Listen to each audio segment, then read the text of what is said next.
कौन ब्रह्मा का पिता है, कौन विष्णु की मां, शंकर का दादा कौन है, हमको दे बता।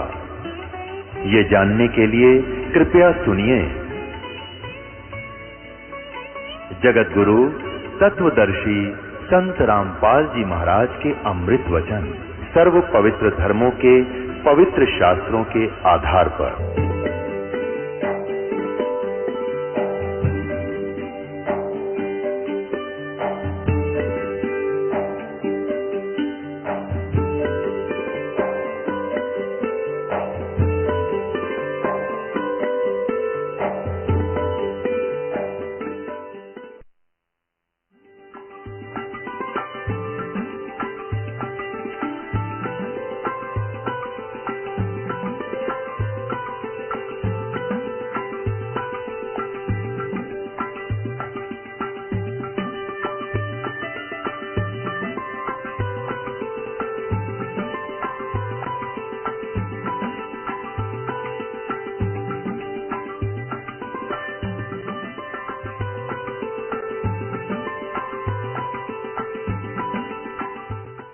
फिर क्या बताते हैं, जात पात मेरे नहीं और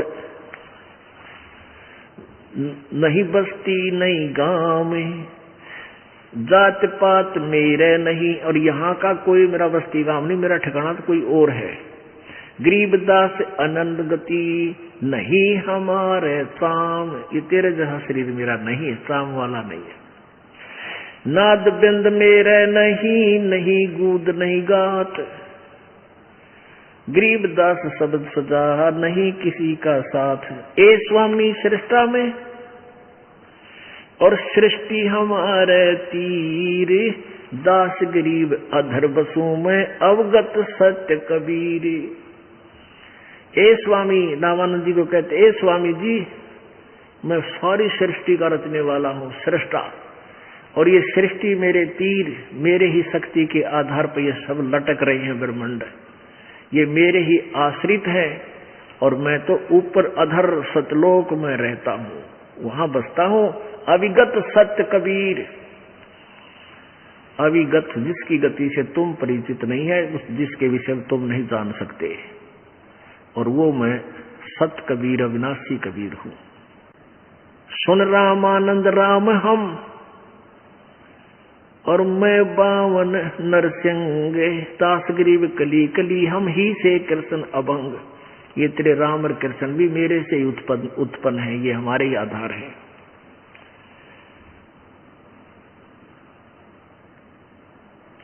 सुन स्वामी सतभाक हूँ झूठ न हमारे रंस, कहे कबीर हम रूप बिना और सकल परपंच। अब रामानंद, गोता मारू स्वर्ग में जा बैठूं पाताल, गरीबदास ढूंढता फिरूं अपने हीरे माणिक लाल। मैं तो गोता मारूं स्वर्ग में पहुंच जाऊं, कभी एक सेकंड में पाताल में बनूं, अपने लाल मोतियों हीरों यानी अच्छी आत्माओं को ढूंढ रहा हूं, आप जैसियों को। इस दरिया कंकर बहुत यानी यहां निकम्मी आत्मा गणी है, और लाल कहीं कहीं ठोड़, ये बद पुण्य आत्मा की तय है। और गरीबदास माणिक तो गए हम मुरजीवा नाव, ना मैं जन्मू ना मरूं, ना मैं आऊं जाऊं, गरीबदास सतगुरु भेद से लखो हमारी ठाव। कि मैं तुम्हारी तरह जन्म मरण के अंदर नहीं हूं, आवागमन मरा फिर पैदा हुआ फिर गया फिर आया, नहीं, ऐसे नहीं आता जाता मैं। और मेरी विशेषता किसी सतगुरु भेद से तत्वदर्शी संत ही मेरे ठिकाने को बता सकेगा और नहीं जान सकता। तो इस प्रकार जब परमात्मा ने साथ ठोकेगा कहा था, रामानंद जी ने सोचा भाई ये तो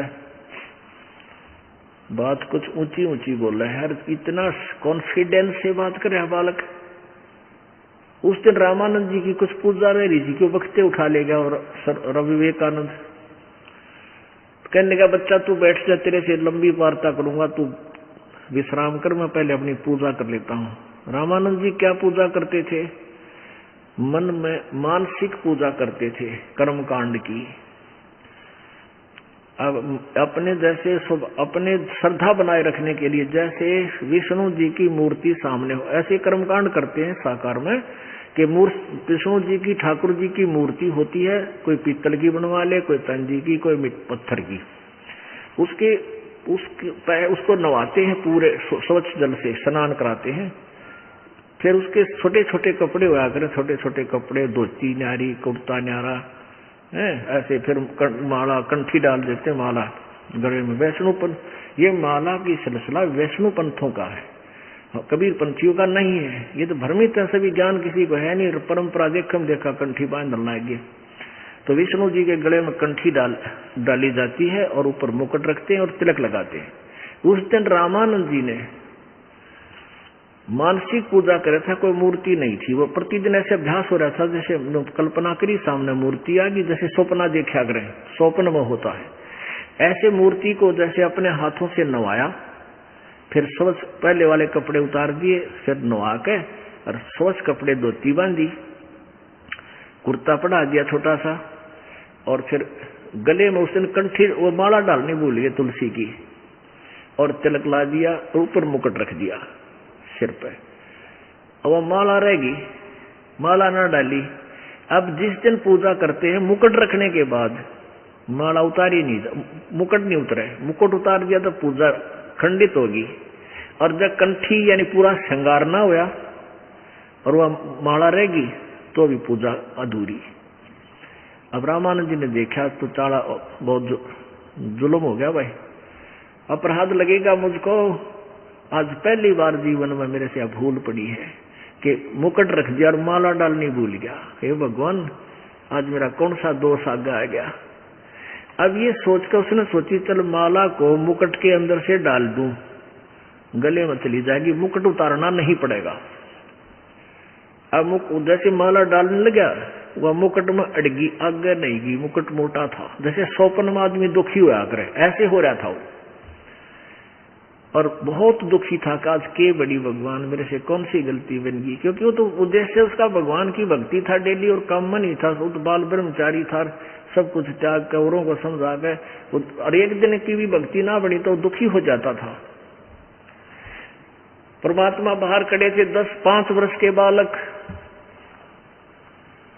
और अंदर से कहने लगे, स्वामी जी चिंतित ना हो, इस माला की, इस कंठी की गुंडी खोल ले, गांठ खोल ले, और फिर गले में डाल के गांठ बांध दे, मुकुट उतारना ना पड़ेगा। ओए होए होए। अब रामानंद जी ने देखा ना कोई सामने मूर्ति, ना कोई माला दिखती। अरे इस बालक ने मेरे मन की बात बता दी, इसी से प्रभावित हो गया और जान लिया तो भगवान आ गया। रहे भगवान खड़े तो सचमुच ठीक कह गया था, मैं परमात्मा हूँ। ओहो, अब किसकी गुंडी खोल रहा था, कहाँ की गांठ लावा था, वो जिसके लिए तड़फ रहा वो सामने खड़ा। एकदम उसने ना तेने देखा, उस समाज के कहेगा, ब्राह्मण समाज तेने थूकेगा या तेरे से दूर हो जाएगा, तुझे जाति से डाल देगा। लोक लाज नहीं करी उस महापुरुष ने, इसको ब्राह्मण कहते हैं। वक्त पड़े सौदा करे, कोठे डारे, ज्ञान आग लगा दी झूठे ज्ञान का, जब भगवान का सच्चा ज्ञान और भगवान सामने खड़ा है। और मीराबाई वाली बात है, जल कैमरो संसार, हमने भगवान चाहिए। इसको ब्राह्मण कहते हैं, जो भगवान पहचान दे। ब्राह्मण सोई जो ब्रह्म पहचाने, जो भगवान को पहचान देता, दैट इज ब्राह्मण। रामानंद जी ब्राह्मण थे। आडा पर्दा फेंक दिया, पर्दा भी झोपड़ी तेरा कित का कित पड़ा, जाकर भाज कर जल्दी सी बाहर आए और आते उस 10 वर्ष के बालक को जो सीने से लगा लिया है, भगवान खड़ाई है। अब उस दिन उन्होंने देखा, ये क्या कहेंगे लोग, तो छोटी जाति वाले से लिपटम लिपटा हो रहा, नहीं देखा भगवान दिखाई दिया से। अब परमात्मा तो वार्ता बढ़ाना चाहता था, वहीं खत्म नहीं करना चाहते थे। तो रामानंद जी क्या कहते हैं, मन की माला तुम लखी, मन की पूजा तुम लखी, ये मुकुट माल प्रवेश, और गरीब दास गति कौन लखे, तेरा के वर्ण के भेष। रामानंद जी बोले, भगवान आपने मेरे मन की बात बता दी, आप तो परमात्मा हो। हे प्रभु, आपको कैसे पहचाने हम दुर्बुद्धि जीव, किस वर्ण में आगे, तुम कौन वर्ण, यानी शूद्र वर्ण में। अरे एक बालक रूप में धोती बांधे खड़े, आपको, क्योंकि ये तो भगवान मान रहे थे, शंख चक्र गदा लठ लाठ ले रहे हो, उन्हें भगवान माने त्रिशूल ले रहे हो का तो सीधे ठोक दें हैं, और वो बैठ खड़े काम सिंपल मैन सिंपल बॉय परमात्मा। तेने बोला रामानंद है परमात्मा, आपने क्यों कर भगवान मानना है, कौन समझे आपको, आप किस रूप में खड़े, अरे जो लाहा जाती मारे पता क्यों कर माना, यू आर गॉड है। परमात्मा बोले माफ मना लूंगा, चले तू मेरी बात सुनता रहे। बोलो सतगुरुदेव। परम पिता परमात्मा पूर्ण ब्रह्म सारी सृष्टि के रचनहार कबीर देव कबीर साहब, अल्लाहु अकबर अल्लाह कबीर, ये एक ही प्रभु है, इसी के भाषा के नाम प्रत्येक सदग्रंथ में विद्यमान है।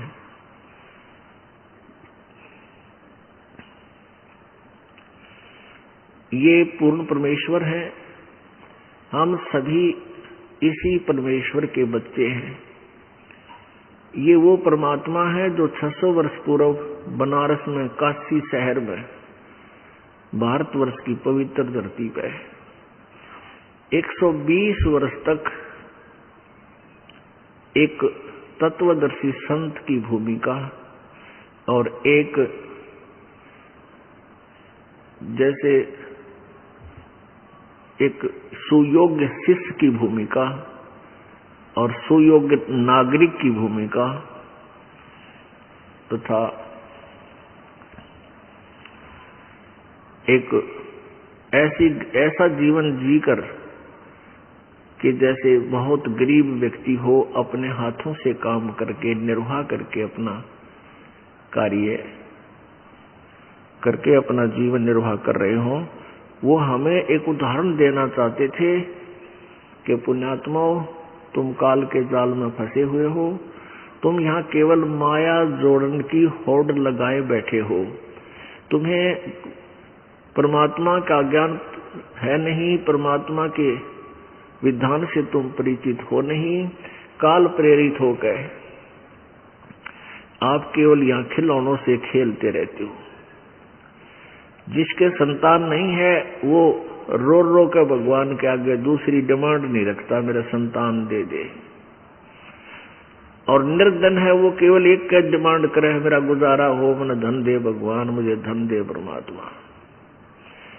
और पुण्यात्माओं, इस डिमांड से कुछ नहीं मिलना आपको, क्योंकि सभी मांगते हैं परमात्मा से, मैं राजा बन जाऊं, मैं ऐसा बन जाऊं, मेरी नौकरी लग जाए, मेरा लड़के हो जाए, मेरे ऐसा हो जाए, धन हो जाए। ऐसे कुछ नहीं होगा, क्योंकि आपके संस्कार में जो है वही आपको मिलेगा। फिर उसके लिए दौड़ धूप करते हैं, कोई चोरी करता है, कोई डाके मारता है, कोई मिलावट करता है, कोई रिश्वत देता है, 100 पंगे पाते हैं और फिर भी वैसे के वैसे रह जाते हैं। तो एक तो आप ये विचार कर लेना, अपने हृदय में गांठ लगा लेना, नोट कर लेना कि आपको जब तक आप पूर्ण परमेश्वर कबीर जी की शरण में नहीं आओगे, पूर्ण परमात्मा की शरण का तात्पर्य है कि उनके पूरे संत, पूर्ण संत के माध्यम से आप परमेश्वर की ओट लोगे, शरण ग्रहण करोगे, तब तक आपको केवल वर्क डन, आपका किया कर्म मिलेगा। किसी भी जन्म में आपने पाप किए हैं तो पाप भोगोगे, पुण्य किए हैं तो पुण्य भोगोगे। उसमें कोई परिवर्तन ना ब्रह्मा जी कर सकते, ना विष्णु जी, ना शिव जी, ना ये ब्रह्म कर सकता, ना पर ब्रह्म कर सकता। केवल परम अक्षर ब्रह्म, वो कबीर देव, वो कबीर साहब, वो सत्य पुरुष कर सकता है। और वो भी उनका करता है जो उस परमात्मा के मर्यादा में रहते हुए परमात्मा के नाम का जाप करता है। अब जैसे प्रभु ने कहा कि राम नाम रटते रहो जब तक घट में प्राण, कदे तो दीन दयाल के भनक पड़ेगी कान। अब यहाँ सोच लेते हैं अज्ञानता के आधार पर कि कबीर जी ने राम राम कहने का आदेश दे रखा है। नहीं, राम नाम, राम नाम माने राम का नाम, उस राम का नाम, परमेश्वर का नाम कौन सा है, वो मंत्र वो गुरु जी देंगे। जैसे आपने अभी सुना परमेश्वर की वाणी में कि हर सुमरे सो वार है और गुरु सुमरे हो पार। ये एक पद्य भाग है। इसमें राग के अनुसार शब्दों में कुछ कमी छोड़ दी जाती है, यानी अधूरे बोले जाते हैं राग को परिपूर्ण रखने के लिए, तो उसको कोड वर्ड बोलते हैं। इसका अर्थ होता है कि जैसे गुरुजी जो, जैसे आप पानी पानी करते हो, पानी पानी पानी, आप ये पूछो वो हैंडपंप कहाँ सी है, तो पानी पानी करने से पानी नहीं मिला, इन्हों पूछा भाई हमने वो हैंडपंप कहाँ है, फिर हैंडपंप के पास जाओ, फिर उसकी पूजा करो, उसको हराओ, फिर वो जल देगा। तो कहते हैं हरि सुमरे सो रह गए, आप जो राम राम राधे श्याम सीता राम श्याम राधे राधे श्याम राधे ओम ओम नमः शिवाय। कहते ये इस तरह के जो मंत्र तुम करते हो, ये है तुम पानी पानी कर रहे हो। तो राम सुमर रहे हो सीधे, जिन्होंने गुरु सुमरा यानी गुरु जी को टोहा कि भाई गुरु बिन माला फेरते, गुरु बिन देते दान, और गुरु बिन दोनों निष्फल है थे पूछो वेद पुराण। यानी संत की खोज करते हैं, जो गुरु को सुमरते हैं, यानी गुरु की याद करते हैं कि भाई गुरु बिन बात नहीं बना, पूर्ण गुरु हो, वो ही पार होते हैं। तो गुरु सुमरने से नहीं, ये कोड वर्ड है, सांकेतिक शब्द होते हैं। यहाँ कहा कि गुरु जी को याद करो, गुरु पूर्ण संत की तलाश करो, फिर उसके पास जाओ, फिर वो जो मंत्र विधि बताओ पूर्ण संत,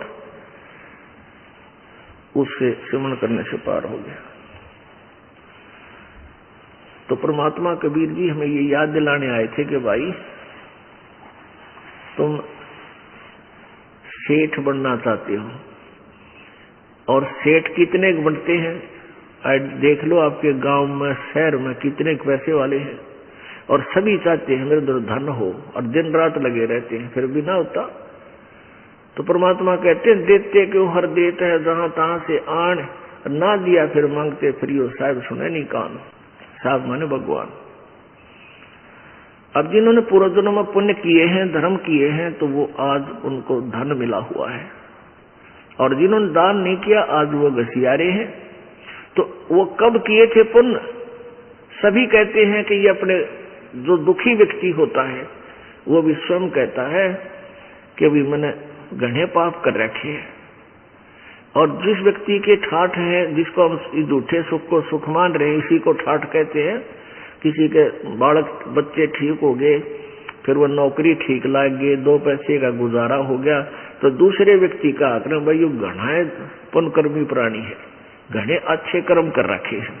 तो वो कर्म अच्छे जो जिसको मिले हुए हैं धन, वो कब किए थे, और जो आज पाप भोग रहा उसने वो पाप कब किए थे? पिछले जन्मों में किए थे। तो आज वर्तमान है, आज जो तुम करोगे तो आगे आपका भविष्य होगा ही नीचे। तो वर्तमान में जो हम करेंगे वो आगे आपको मिलेंगे, भविष्य में मिलेंगे। अब जब तक आप पूर्ण परमात्मा की शरण ग्रहण नहीं करते, कबीर जी की शरण में नहीं आते, तब तक तो आप कितने तो पापड़ बेल लियो, कितनी चोरी कर लेना, कितनी ठगी, कितनी मिलावट, दोनों दुखी होगे। जब आप परमेश्वर कबीर जी की शरण में आ जाओगे, इनके पास एक पावर है, विटो पावर, सुप्रीम पावर। आपकी डिमांड आवश्यकता होगी, परमात्मा समझेंगे इसको ऐसा देना आवश्यक है, तो आपके भाग्य में वो सुख अपनी कलम से और लिख देंगे। कहते मासा घटे न चल बदे, विद न लिखे जो लेख, साचा सतगुरु मेट कर ऊपर मारे मेख। मासा घटे न तिल बदे, यानी कोई भी भगवान ब्रह्मा जी, विष्णु जी, शिव जी, परब्रह्म ब्रह्म, ये आपके प्रारब्ध में परिवर्तन नहीं कर सकते जरा सा भी। केवल पूर्ण परमात्मा सच्चा सतगुरु मेट कर। अब देखो सतगुरु निरे झूठे भी हैं, सबका जगत गुरु ला रहे हैं, सतगुरु बोलते हैं उनको भी, वो सतगुरु नहीं है। इसलिए सच्चा सतगुरु और कहना पड़े। वैसे तो सतगुरु का अर्थ ही सच्चा गुरु होता है, लेकिन इन काल के दूतों ने अपना बोलबाला घना कर लिया। ये गुरु भी नहीं है, इन्होंने नाम धर लिया सतगुरु भी। तो इसलिए कहा कि सच्चा सतगुरु बैठ के, सच्चा सतगुरु ऊपर मारे मेघ, यानी आपके पाप कर्मों को भी पूर्ण परमात्मा कबीर जी नाश कर देंगे, खत्म कर देंगे। जैसे यजुर्वेद अध्याय नंबर 5 के श्लोक नंबर 32 में कहा है, कबीर अंगारी असी। अंगारी माने बंधनों का, अग माने पाप, अरि माने शत्रु। अंगारी, अंगारी माने पापों का शत्रु। और बम्बारी, बम्बर माने बंधन, अरि माने शत्रु। बम्बारी बंधनों का शत्रु, बंधनों से छुड़ाने वाला, बंदी छोड़ कबीर असी परचेता। रत धामा असी, सवर ज्योति रत धामा असी। वो स्वयं प्रकाशित सतलोक के अंदर रहता है, सतलोक वासी है, सतलोक का मालिक है। यजुर्वेद बता रहा है, वो परमात्मा कबीर जी है। तो पुण्यात्मा, जैसे आपको बताया जाता है, परमात्मा कहते हैं कि तुम यहाँ काल प्रेरणा से, काल के द्वारा भ्रमित सारा जीवन खिलौनों से खेल कर बिता देते हो। संतान नहीं, अब संतान मांगते हो, हे भगवान मेरा संतान हो जाए, हे भगवान मेरा संतान हो जाए। पुण्यात्माओं, आप परमात्मा, हमारा जो उद्देश्य है कबीर जी का, हमारे भगवान का, और इस दास को जो ड्यूटी दी है, हमारा मूल उद्देश्य है इस हॉस्पिटल में, ये सतलोक आश्रम में आपके जन्म मरण के रोग काटने का ट्रीटमेंट होता है। इसके अतिरिक्त जब तक आपको कोई एक्स्ट्रा कोई परेशानी है, तो वो एक्स्ट्रा कोई एक आधा इंजेक्शन ला दिए जाते हैं, ताकि यो जैसे किसी का बाह आ गया और कैंसर का इलाज हो रहा है, वो बाह का इलाज भी थोड़ा बहुत करना पड़ता है। और मूल उद्देश्य तो हमारा उस जन्म मरण की कैंसर का इलाज करने का। तो हम ये चाहते हैं कि आपने शरण ली है तो उद्देश्य ये रखो कि हमारा जन्म मृत्यु छूटे। मान लीजिए परमात्मा कहते हैं तुम एक बालक मांगते रहते हो, बच्चा ही मांगते हो जिसका संतान नहीं है, और आपको परमात्मा उचित समझेगा तो संतान देगा, और नहीं तो संतान आपको नहीं देगा। क्यों नहीं देगा? क्योंकि उनका उद्देश्य है आपका इस काल के जाल से पीछा छुटवाऊं। अब जैसे क्या कहते हैं, परमात्मा कहते हैं के मांगू कुछ छरना रहाई, देखत नैन चला जग जाई। अब के मांगोगे, एक बालक मांग भी लिया, बच्चा दे दिया, शादी होगी है, और शादी होने पाछे वो लाग गया डाके मारन, चोरी करन, आप भी जेल में, तुम पाछा पाछा काख में थल्ला डाल के वकील के पास अंडे जियो सारी उम्र फिर। तो कहने परमात्मा ये चाहता है कि तुम यहाँ से निकल लो और अपना पीछा छुटवा लो। उनका मूल उद्देश्य ये। तो जिसने ये भक्ति करनी है, मूल उद्देश्य को समझो। फिर भी आपको यहाँ जो आवश्यक वस्तु है आपके लिए मालिक जरूर देगा। इस काल के जाल को समझाते हुए परमात्मा क्या बताना चाहते हैं कि मान लीजिए यहाँ कोई पुण्यात्मा आ गया, आते तो पुण्यात्मा ही है यहाँ पर, फिर उसके बालक की ये कसक रह गई और बालक मालिक ने ना दिया, क्योंकि परमात्मा नहीं चाहते शुगर के मरीज को चीनी दे दे, डॉक्टर नहीं दे सकता, चाहे वो रो चाहे राजी रो। और मान लीजिए उसने शरीर यहाँ से नाम त्याग दिया और बालक प्राप्ति के लिए कि तो धक्के खानता अंडे गए हुए पति पत्नी, और बालक उसके भाग में है नहीं, होए नहीं। अंत समय में वो ज्ञानहीन प्राणी इसी कसक में मर जाती है, बेटी बहन मेरा संतान नहीं हुई, मेरा संतान नहीं हुई, मेरा संतान। फिर काल के करेगा, उसने जहाँ जो जिसकी जिसी मनोकामना लास्ट में होती है उसको उसी ही फुल कर देगा। फिर अगले जन्म में उसने कुतिया या सूरी बना देगा उस बेटी को, और नो के गले जा मिले 18 कट्ठे, या तेरी संतान क्या आज कर दूं तेरे वारे नारे। फिर वह सूरी बनकर जन्मे जाएगी एक ब्याज पर 18। तो परमात्मा कहते पांडा छुटवा ले इस बीमारी तय, हमारा मूल उद्देश्य ये है कि तुम्हें सतलोक ले चलो, वहां कभी मृत्यु नहीं, कोई दुख नहीं। इसमें दूसरा कारण यह है कि काल के दूतों ने इतना अज्ञान फैला दिया कि ये कहते हैं जिसका लड़का बालक नहीं है, संतान नहीं है, उसकी तो शकल भी नहीं देखा सवेरे सवेरे, यानी इतना मनहूस है। और परमात्मा कहते हैं वो सबसे खुशकिस्मत आदमी है। अब देखो संत मता और जगत मता उसका कति विपरीत विचार है। इसलिए न्यू क्या करें, जगतकार भगत का न्यू बैर है, विरोध है कि संतों की बात अटपटी लगती है और वो होती है बहुत ही अच्छी, बहुत गुणकारी, लेकिन हम बालक हैं, ऐसे समाज में रहते हैं, परमात्मा संतों की उस वाणी को हम समझ नहीं पाते, बल्कि विपरीत हो जाते हैं, नाराज हो जाते हैं। अब खुशकिस्मत क्यों है? अब पहले तो जैसे सतयुग त्रेता द्वापर तक तो माँ बाप की इज्जत और सेवा करते थे बालक, और ईव अब दूसरी तरफ तो सेवा हो रही है बुढ़िया की। आप पुण्यात्माओं या कहने की आवश्यकता को ना, सब न पता, उनके लग के रिहर्सल हो रही है। एक बहुत बड़ा अधिकारी रिटायर होया, उसने उपदेश लिया, फिर ऐसे ही बात चर्चा चलती हुई बुढ़ापे में ऐसा हो जाता है। अब परमात्मा की वाणी है कि मतलब के बिना भाई कोई नहीं प्यारा, कि देखो तुम न सोचते हो यो मेरा प्यारा है, मुझे बहुत लाड करे है। कहते हैं जब तक बैल चले हड़िये में, जब तक बैल चले हड़िये में तब तक डालें चारा, और वृद्ध होया जब नाथ काट दी वो घर घर लाठे खा रहा। अब वो बैल जब तक काम करने जोगा था तब तक उसकी खूब सेवा होती थी, उसको चारा मिलता था। जब वो वृद्ध हो गया, उसके लागे इसकी पंजर दिखन पैर आपस में टकरा कर चलने लगा, तब उसको काट कर उसका रस्सा और बार मार दिया लठ, घर घर धक्के खा रहा है।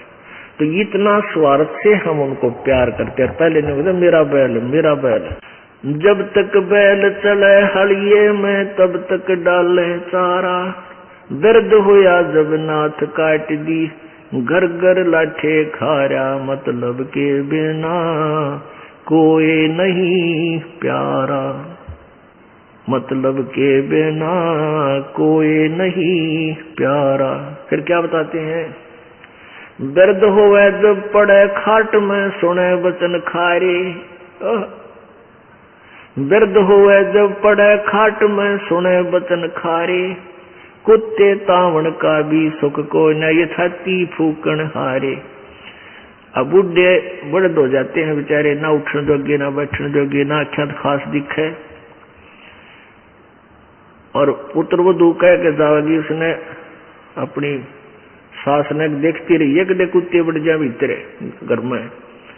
अब बुढ़िया बेचारी ना ऐसा दिखे खास की तो काम भी लाग जाए, को बालक रोन लग जाए, उन्हें खिला रही है, को कुत्ता बढ़कर दूध खिंडा गया, दूध को खराब कर दिया कुत्ते ने।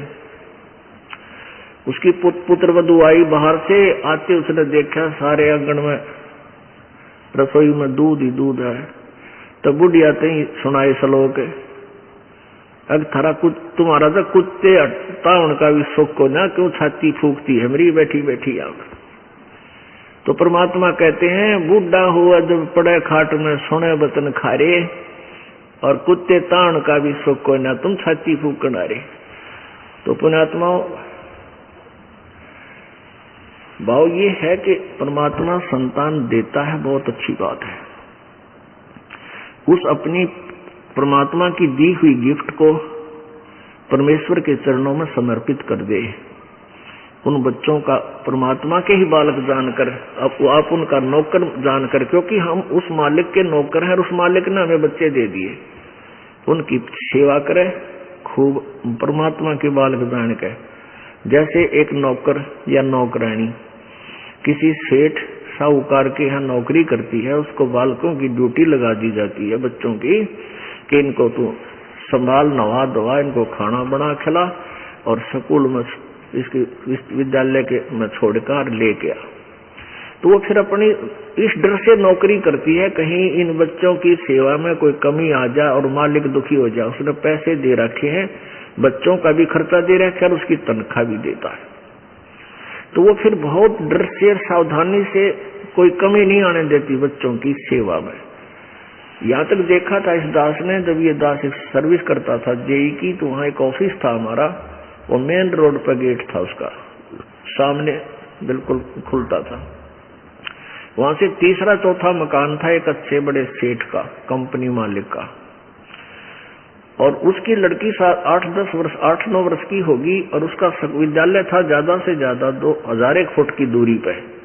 तो उसकी एक नौकरानी रखी हुई थी, वह नौकरानी उसको सुबह छोड़ जाती, पैदल ही जाया करती, थोड़ी दूरी पर था। वहाँ गाड़ी गुड़ी कार वगैरह उसने नहीं लगाई थी, जानबूझ कर बालक से थोड़ी दूर चला जाएगा आ जाएगा। और वो शाम में जब उसकी छुट्टी होती थी, वह नौकरानी लेकर आती थी सारी ड्रेस ड्रूस स्कूल की बना के। तो गर्मियों के दिनों में एक छोटा सा छाता होता था, आप तो वह धूप में चलती, उस मालिक की लड़की के ऊपर ऐसे छतरी करके छाया करके लाती थी। तो इस तरह फिर जब उसने नौकरी से निकाल दिया उस नौकरानी को, नौकर उस सेठ ने, उसके बाद वह नौकरानी ने उन बच्चों के प्रति कोई ममता नहीं, क्योंकि उसको पता थे तेरे नहीं, ये मालिक के हैं।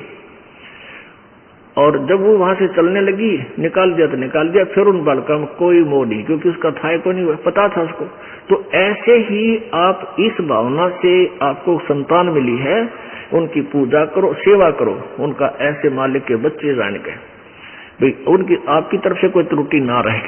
और जब यहाँ से चलोगे तो आपकी ममता इनमें नहीं रहनी चाहिए, नहीं रहेगी इस ज्ञान आधार से कि ये मेरे नहीं थे, ये मालिक के बच्चे थे, मेरे को तो इनकी सेवा की ड्यूटी दे रखी थी और वह पूरी होगी। अब नौकरी से निकाल दिया तो चलो अपने चलते हैं, ये हमारे थे ही नहीं। तो ये भावना आप में कुछ दिनों में परमानेंटली आ जाएगी, और जब तक यह नहीं आओगी तो तुम सतलोक नहीं जा सकते। और फिर मान लिया आपकी आस्था अंत समय में कोई बालक पोता पोती में रहेगी, तो फिर यही जन्म हो जाएगा। एक दिन एक भक्ता ने खीर बनाई, घरवाला ने खीर बना के रख दी, और उसमें एक कोई छपकली वगैरह या कोई सांप उसमें गिर गया, और गिरते ही मर गया। वो ढकना रखी थी सीढ़ी हो जा टोकनी उसमें पात्र पतीले में, और एक कुतिया बैठी थी, उस कुतिया की नजर पड़ गई। उस कुतिया ने वो खीर का पतीला सारा उछल दिया, यानी नीचे गिर दी ठाक है। उधर से घरवाड़ा ने देखा कि कुतिया अंदर नाश कर दिया, सारी खीर खिंडा दी, लेकर लट उस कुतिया का 2 ठोके वह गई, ट्या ट्या करती टांग, और ठारी टूट गई टांग उसकी बेचारी की। अब फिर उन्हें खीर संभाली, खीर देखियो, खीर में पाइस वो छपकली मरी हुई, तरह गजब हुई हो, या कुतिया तय हमारे कुटुंबे सारे परिवार की जान बचाएगी। इसमें तो सर्प मर रहा था, छोटा सा सर्प था, 2 से भी कोई जहरीली जानवर था। ओहो, फिर उस कुतिया ने ले आए, उस कुतिया के ऊपर रहम हुआ उनको। फिर ऐसे ही कोई ज्योतिषी आ गया उनके घर पे, तो वो बोले हमारी दादी मरी थी, वह के बन गई, बोला थारा वरना कुतिया बैठी या बन गई, या तुमने टांग तोड़ रखी इसकी। तो ऐसे है, जहां आशा था बासा होई, मन कर्म वचन सुमरियो सोई। तो पुण्यात्मा, आपको परमात्मा अगर उचित समझेगा तो अवश्य संतान देगा, और ऐसी प्यारी संतान देगा कि वो आपको दुखी नहीं करेगी। और इसी संतान ने के फूका फिर रोज सिर फोड़े, लठ मारे, बूंदा बोले।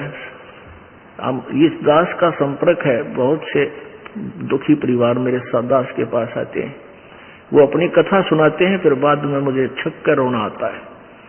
हे परमात्मा, आज तेरी शरण ना होती तो यह दुर्गति मारी भी होती जो आज नादाना की हो रही है। बालक पीटे हैं, धमकावे हैं, और फिर भी उनकी ममता छूटती नहीं, उन्हें हो जा मेरा बेटे के मेरी। तो ये तो अच्छी बात है, लेकिन उनको लाइन पे लाओ। भगवान की दिक्ष शिक्षा उन्हें मिली नहीं, अच्छा ज्ञान मिला नहीं, रहम उनमें आ नहीं सकता। भगवान की भक्ति से दया उत्पन्न होती है, अंदर से वो पाप खुरापात खुरके जाते हैं मालिक के भजन से, दान से। दया धर्म का मूल है, पाप मूल अभिमान, और तुलसी दया ना छोड़ियो जब लगट में प्राण। तो ऐसे परिवर्तन होगा तब तुम सुखी होगे। फिर भी परमात्मा अगर कोई लगा है, अर्ज करता है, धीरे धीरे उस परिवार को भी शरण में ले लेगा, पर दृढ़ता से लगा रहे। छोटी मोटी ठू ठा तो चलती ही रहती है। तो ऐसे हम परमात्मा यही बताना चाहते हैं कि मालिक एक, अब जैसे कहते हैं, कहावत है, कथा सुना करते हैं बालक में, बचपन में, एक बहन का बालक ना थे और ये समाज इतना काल के दूतों द्वारा इतना भ्रमित कर दिया कि जिसका संतान नहीं उसका जीवन व्यर्थ है, न्यो मान रखे। और संत न्यो कहते हैं उस जैसा सुखी पृथ्वी पर नहीं, जब वो नाम ले रहा होता है, बिना नाम आड़ा तो वो भी दुखी है, वो भी व्यर्थ है उसका जीवन। यदि सच्चे पूर्ण संत से उसके पास उपदेश है, उसके साथ सुखी पृथ्वी पर नहीं। अपनों के हैं बुढ़ापे में कोई सेवा करनी आ चाहिए, अरे परमात्मा की भक्ति करते रहे, इसी बीमारी ये ना हो जो सेवा की जरूरत पड़े, तो चलते चलते हाथ में तेरा शरीर छूट जाए, तो उन सेवादारों की भी डिमांड क्यों रखे बे, मतलब कौन तेरी सेवा करेगा इसे बूढ़े कलयुग में। और मान लीजिए किसी के बेटा बेटी पुत्र वधु भगवान आगी, पिछले संस्कार पे कोई दया भाव है उनमें, और आप कहोगी कैंसर, वो आपको नवा दवा सकते हैं, दवाई दवा सकते हैं, समय पर आपका आहार चाह पानी दे सकते हैं, पर वह 30 कैंसर की तो तन्ने भोगनी पड़ेंगी। वो कैंसर की पीड़ा तन्ने किलकी मारनी पड़ेगी, बेटा बेटी तरह कुछ नहीं सहारा कर सकते। तो उन बच्चों के लिए जो तुमने सारा जीवन बर्बाद कर दिया, सारा जन्म खो दिया, भगवान बजा नहीं, और वो पाप तेरे ऊपर सारे आगे पहाड़ की तरह गिर गए। अब वो अच्छे बच्चे भी हैं, बताओ के सेवा करेंगे, तेरी अच्छी आत्मा होंगी, बैठकर रो लेंगे अपने पिता के पास, माँ के पास, कि हमारे माता पिता बहुत दुखी, कैंसर होगी इनके।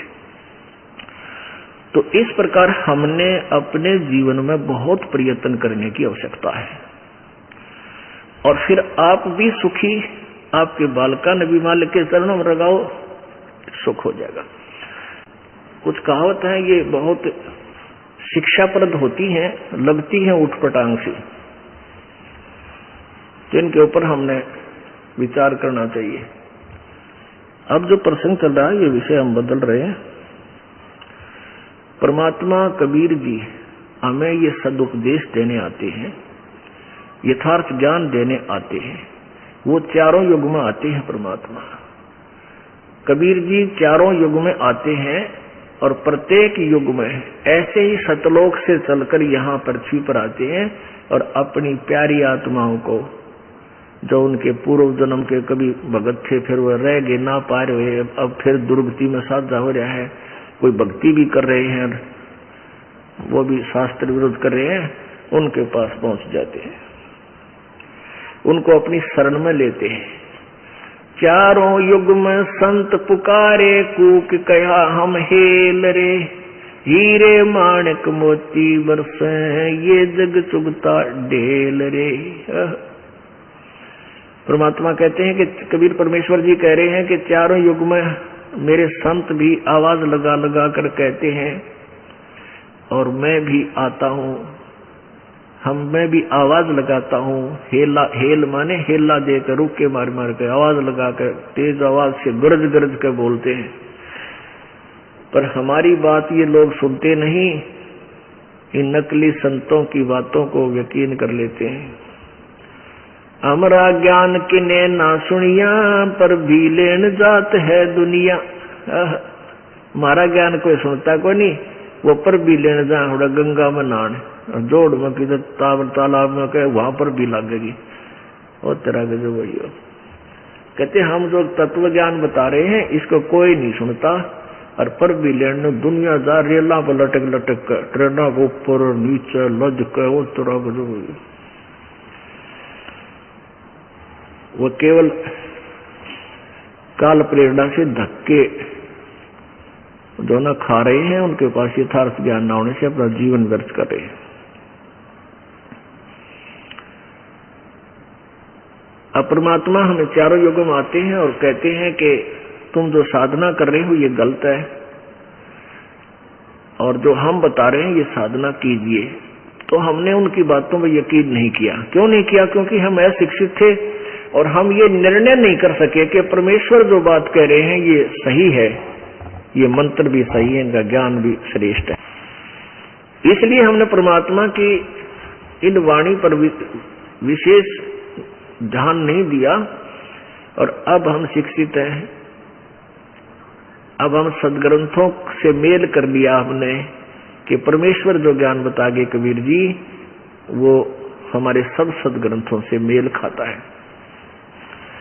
और गीता जी अध्याय नंबर 16 के श्लोक नंबर 23 में कहा कि अर्जुन, शास्त्र विधि को त्याग कर जो मनमाना आचरण करते हैं, अपनी मर्जी से साधना करते हैं जो शास्त्र के विरुद्ध है, उनको न तो कोई सिद्धि होती है, ना कोई सुख होता है, ना उनकी कोई गति हो। इसलिए यूजलेस, यानी कोई लाभ नहीं, व्यर्थ। फिर 24 में श्लोक में कहा है, सुन में जाए के ही, इससे तेरे लिए अर्जुन कर्तव्य और अकर्तव्य की व्यवस्था में, यानी कौन सी भक्ति करने योग्य है और कौन सी नहीं है, उसके लिए शास्त्र ही प्रमाण है, नथिंग एल्स। किसी और की दंत कथा मत मानना, शास्त्रों में लिखा है और वही संत बताता है तो सही है, नहीं तो वो संत नकली है। हमारे सदग्रंथ क्या बताते हैं, वो परमात्मा किस किस को मिले आके। इस कलयुग का इतिहास आपको बताते हैं। आदरणीय धर्मदास साहिब जी को, जो उन्हीं के समकालीन थे जब परमेश्वर आए हुए थे, सन 1398 से सन 1518 तक 120 वर्ष इस धरातल पर रहे। एक मनुष्य जैसा जीवन लीला उन्होंने की। आदरणीय धर्मदास साहिब जी को मिले, उनको वही नाम और ज्ञान बताया जो आज सब सदग्रंथों के अंदर विद्यमान पाया।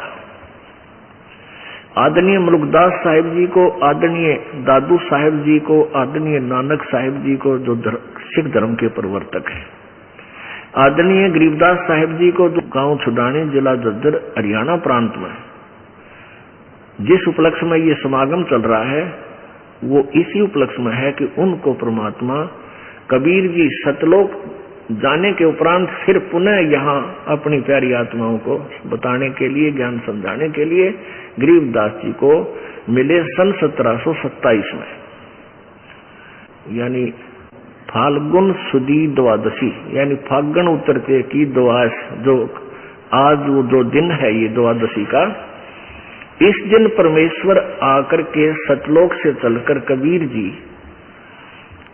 वहां छुडानी गांव में खेतों में, जब गरीबदास जी 10 वर्षीय बालक अपने ही खेतों में अन्य साथी पालियों के साथ, ग्वालों के साथ गायें चरा रहे थे, वहां मिले आके। पुण्यात्मा, आज का वो शुभ दिन है कि परमात्मा इस हरियाणा यानी भारतवर्ष की पृथ्वी पर अवतरित हुए पुनः। पहले तो भारत की ही पृथ्वी पर थे, जैसे बनारस के अंदर काशी में, फिर वहां से अपनी लीला करके अपने जो भगवान क्रिया करता है, भगवान जो सुख देता है, परमात्मा जो के गुण होते हैं, वो सारे करके चले गए, वो होते ही हैं। अब जो परमात्मा में गुण है वो ऑटोमेटिक ही होंगे। जैसे चीनी, मीठे का गुण है चीनी का, जीभ का लगते मीठी लगेगी, किसी समय चाख लियो, कहीं रखी हो चाहे वह। तो ऐसे ही वो परमात्मा अपनी महिमा, अपनी शक्ति वहां दिखाकर चले गए। मुर्दों तक को जीवित किया, कोढ़ियों तक ठीक किया, निसंतानों को संतान दी जिनको आवश्यक समझते थे। अन्यथा परमात्मा ने स्वयं ही, जैसे नीरू और नीमा संतान थे, उनको भी दे सकते थे संतान, लेकिन नहीं, उनका कल्याण करना था, इसलिए संतान नहीं दी। स्वयं आगे बालक बन के उनके, क्योंकि इंजेक्शन, ये काल के दूत इंजेक्शन ऐसा लादे हैं कि वो दुखी हो जाता है जिसका संतान नहीं। एक आवेगी नो कह गया, ये बहू का बालक होया, और सासू जो कहना कुछ न, इसका कुछ ना हो, या तो हमारे छोरे का नाश करेगी। ये बुआ बेचारी दुखी हो जा सुनकर इस तरह के ये तीर इंजेक्शन लगते हैं। फिर वह किसी ना किसी तरह कोई भी सो जुगाड़ जोड़ते, उसको कितना कुछ बता दे, बेचारी ने सोचा मेरा संतान हो जा। ये रोज के ताने लगे हैं, इन तो पांडा छूटे। अब जैसे ये ज्ञान आपको हो जाएगा, फिर ये संसार में हमारे प्यारी आत्मा बच्चे बेटे जो यहाँ से जाते हैं रहते उसी समाज में, इनमें के नहीं है। फिर कुछ दिन पीछे आ जाएगी कोई रिश्तेदार, वह भी पूछेगी कि बालक होया बहू का, वह फिर सासू ने तो वह श्लोक फिर बोलने, तो एक भूल सी पड़े दूसरा ला जाए, फिर भूल सी पड़े तीसरा और आ जाएगा, यानी उस बेचारी को जीण नहीं दे। तो पुण्यात्मा उस सत्संग सुनने से फिर आपके ऊपर उनके इंजेक्शन का असर को नहीं हो। परमात्मा चाहेगा तो अवश्य देगा, और आपके फांसी माले गलवावा नहीं, तुम न गलवानी की तो और जाओ गलवा लो अपनी, तो और को छोरे जिंदा वहां से ले लो। कहने का भाव यह कि एक माई के बालक ना हो थे और ब्याह अभी 10-12 साल हो गए थे, उसको किसी ने बता दिया, यानी 12 वर्ष में तो बहुत कुछ पापड़ बेल ले है, जिसका संतान नहीं है, धरती पर जो भी किताब बता दे वहीं पहुंचेगा, कुछ नहीं हुआ। आखिर में किसी ने बता दिया शरफरे ने कि गाय जहां गऊ बंध रही हो ना, उन गऊओं ने फूक दे, जला दे, तो जला कर मार दे, जब तेरा संतान हो जाएगी। अब उस बेचारी ने लोगों के तानों के इंजेक्शनों के वजह से वो भी कार्य स्वीकार कर लिया।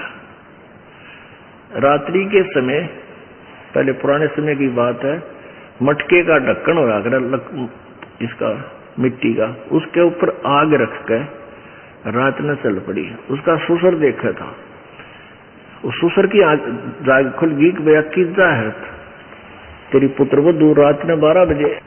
तो वो उससे काफी दूरी पे अरियों देखता रहा, या के करने जा रात में कहाँ जा रही है। उसने क्या किया कि वहां पहुंची जहां 4 गां बंध रही थी, गऊ बच्चे थे, 2 गायें थी, और पहले झोपड़ी डाल कर उसमें बैल रखा करते से गुजारे थे, और उनके साथ ही उनका चारा रखा था, बाजरे ज्वार की पूड़ी फूस उनका चारा होता, चारों तरफ उस रखते थे, और उसको ऊपर भी डाल देते हैं कई बार छत पे, सर्दी ना लगे। और उस पूड़ियों का यानी भूस का घास का ही आगे शटर बना देते थे। उसने रात में जाकर और वहां फूक फाक मार कर आग बाड़ी, और उस आग लगा के, और शुरू में तो आग धीरे धीरे जलने लगी, वह इतने वहां से खिसक कर दूसरे रास्ते से घर आ गई। और उसके ससुर ने देख लिया, उस ससुर ने जाकर देखा, इतने तो बकड़ पाट लिया, वो पूरा आग लगी, वो गाय जल के बंद डिड्डा डिड्डा के जल के मर गई। अब वो ससुर बतावे तो बात बिगड़े, घर पे आवे, अब ये तो नाश हो गया, उसने किसी को जिक्र नहीं किया। अभी तो बड़ा काम बिगड़ा भाई, जुल्म कर दिया इसने पापड़ ने, देख के नाश किया, कितना पाप कमा दिया। फिर क्या हुआ, कहते हैं कि उसके परमात्मा ने इसी दया ऐसे, वो तो मालिक की रजा जाने, समय बताओगा उसके लिए के बनी। फिर साल भर भीतर एक लड़का हो गया। अब वो बूढ़ा न्यू का है, हे भगवान तेरा कितना न्याय नहीं, इसी पापड़ कर बालक हो गए। वो खुद मन मन में सोचता है, अगर भगवान का न्याय कति नहीं, कोई न्याय नहीं। फिर दूसरा हो गया, फिर तीसरा, 4 लड़के हो गए उसके। और वो बूढ़ा न्यू का है, कहीं बैठे उठे न्यू कहा भगवान का न्याय कति नहीं। और कोई पूछा के बात होगी ताऊ, अगना बस वैसे को उसका 6 लाग रही, किसे हत्या कर रहा, किस पापड़ नरज कर छोड़े देगी, हो गए लड़के हो गए। ठीक है, क्या हुआ, कहते हैं जब वो पहले 12-13 साल की आयु में शादी कर दिया करते, फिर वो 4 की शादी भी होगी टर्न वाइज धीरे धीरे। बुढ़ा ने कहा भाई भगवान का कितना न्याय नहीं भाई, कति न्याय नहीं भाई, इसी पापड़ इनका दूजड़ना चाहिए था, ये बच गए। अब फिर क्या होता है, कहते हैं फिर जब उनका ब्याह हो लिया तो 4 साल में वो 4 मर गए। वो 4 विधवा औरतें वहां बैठी और टक्कर मारे। तो वो बुढ़ा कहे भाई भगवान का न्याय है, पर धीरे धीरे है, न्याय है भाई भगवान का, पर स्पीड स्लो है इसकी। तो इतना इंतजार भी करना पड़ता है कि मालिक का तराजू एररलेस नहीं है। तो कहने का भाव यह है कि इस पंगे में क्यों पा दे भाई, इसे दुख में मोल ले। अब परमात्मा की रजा में राजी रहना चाहिए इंसान ने। फिर देखियो, कोट जन्म तन भरमत हो गे, कुछ ना हाथ लग्या रे, कुकर सुकर खरबया बोरे, तो कौआ हंस बुगारे। पुण्यात्माओं, परमात्मा की भक्ति में जितना आपको आनंद आओगा, या किसी भी वस्तु में, किसी भी चीज में, या तो आपको सुख नहीं हो सकता। आज खुशी हुई है, कल ना जाने के बिजली गिर जा, इतना कैर टूट गया आदमी पे, पूछो मत। तो परमात्मा कहते हैं, झूठे सुख ने सुख कहे तू मान रहा मनमोद, ये सकल चबी ना काल का, कुछ मुख में कुछ बोध। परमेश्वर कबीर जी आकर के हमें यहाँ ज्ञान सुनाते हैं, रह रह कर ये सत भक्ति हमें बताते हैं और अपनी प्यारी आत्माओं को सत भक्ति करा करके और सतलोक ले जाते हैं। अब पुण्यात्माओं, जैसे परमात्मा कहते हैं, इंद्री कर्म न लगे लगारम, जो भजन करे निर्द्वंद रे, गरीबदास जग कीर्ति होगी, जब लग सूरज चंद्रे।